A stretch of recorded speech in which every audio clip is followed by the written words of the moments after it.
It's very good to be back with you all, and particularly to have been requested, if not encouraged, to keep up a regular series of broadcasts to you all out there. And this I'm very happy to do. And I'd like to begin by offering words of admiration.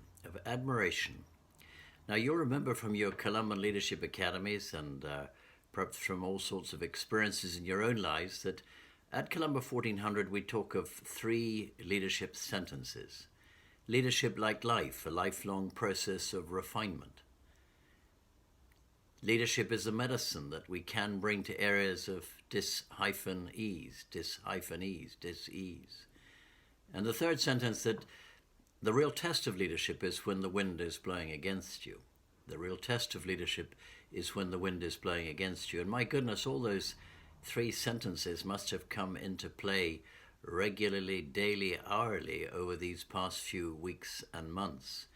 And that's why I want to admire you for your work out there, because leadership is that process of refinement, lifelong refinement, and you must have been, like us all, learning so much during these times. I know from so many reports from across the country that you have, with your colleagues in the most important profession in the world, you have brought medicine to the areas of disease in whatever form.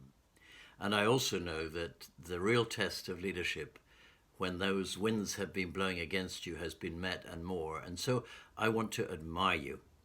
I want to, as the French would say, to say chapeau. That's taking my hat off to you, taking our hats off to you, who lead the most important profession in Scotland and across the world. So chapeau, you have earned the admiration of your pupils, your staff, your parents, your local communities. Hundreds of thousands of people out there are grateful to the teaching profession, to nurseries, to early years, to schools, primary and secondary, the way that you've just swept up and wrapped up those children that you've been missing every bit as much as they've been missing. And so admiration is key to what I would like to suggest to you all today. Be aware that you might not hear it. We're not very good in Scotland at saying well done and thank you, but we're getting better at it, I think. I hope that Columba 1400 helps that. But be aware of the waves of admiration that are reaching out to you at a time like this. And secondly, if the first waves are of admiration, then the second waves are of gratitude.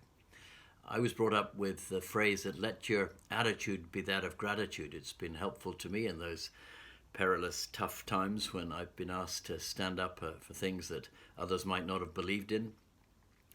But if your attitude is that of gratitude, you're grateful for those around you, for your family, your friends, for your health, for your life, for the opportunity to get up and begin again, that no matter how often you get knocked down, there's an opportunity to rise up strong, as Brené Brown would say. So from parents and from grandparents, from the kinship carers, from local communities, fellow care workers, if I may put it that way, we're all in the caring professions. Some would say an old-fashioned term, but maybe that's coming back into play during these unprecedented times. The caring professions within a community. What do we say at Columba 1400? We talk about communities, renewal from within. Communities are being renewed from within because of the imminent dangers and risks and challenges which we all face.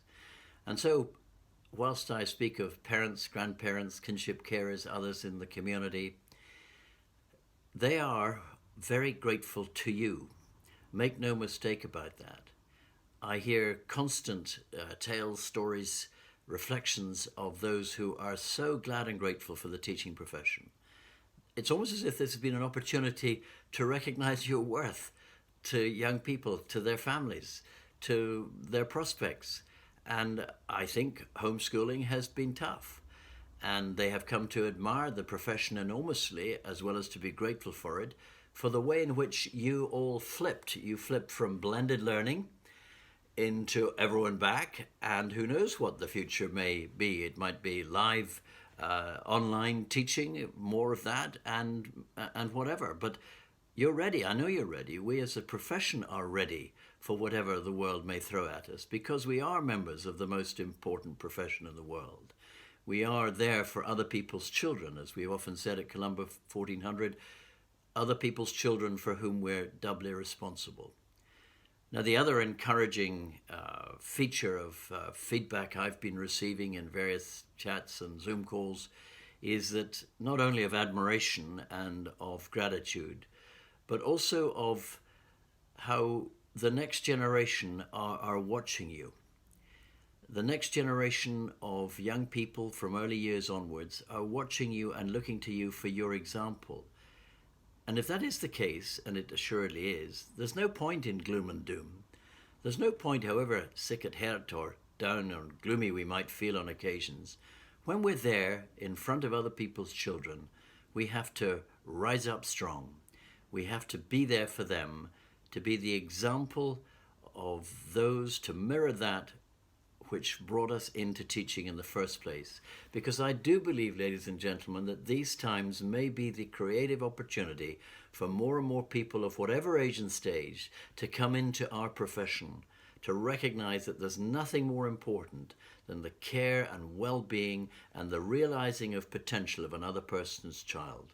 Small wonder that we speak of John Buchan's writing, our task in leadership is not to put the greatness back into humanity, but to elicit it, for the greatness is there already. The greatness is there already, and that young generation, that next generation for whom you are now responsible, doubly responsible, are looking to you for an example. And thank you. Thank you for your example. We admire you. Please keep going. Keep strong. Strength and honor, my friends. And do remember that even when we're at our lowest, that may be the time when others are looking to us for courage and for encouragement, just to begin again, to get up and face the future without fear. You are being those catalysts to the next generation. You are admiring the courage of those around you in your staff rooms. I know that. So many people have just picked up and carried on. So a word of encouragement, a word of admiration and of gratitude. And maybe just to finish on the Isle of Skye, where Elizabeth and I have spent some weeks this summer, we were reminded when we were up there of a funeral that took place several years ago. It was a packed funeral, and there were many people there, and at the end of it they noticed how many senior people of distinction were present. And they couldn't wait to ask those senior people of distinction, one in particular who was a leader in his field, well recognized, well known, who'd turned up reverently to the funeral of old Donald.